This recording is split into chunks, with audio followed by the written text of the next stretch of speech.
18 anni e si sente tanto sola. Faccio triste e non dice una parola e nessuno capirebbe, e anche se capisse di certo la tradirebbe.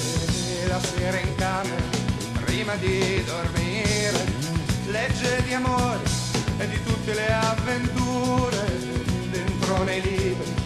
Qualcun altro scrive che sogna la notte ma che di giorno poi non vive.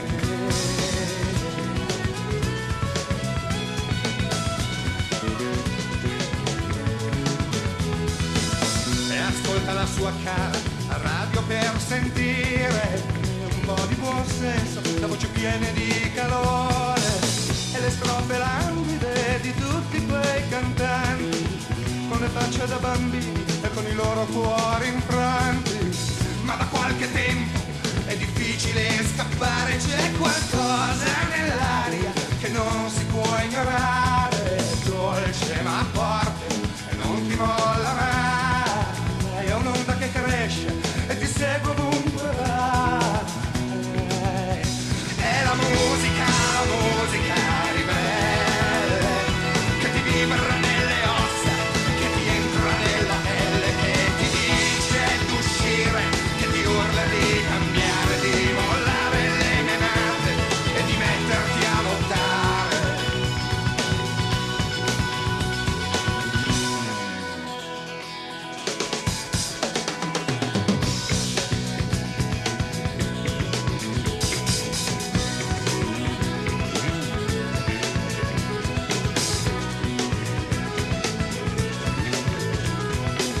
Marco di dischi, lui fa la collezione, conosce a memoria ogni nuova formazione e intanto sogna di andare in California o alle porte del cosmo che stanno su in Germania.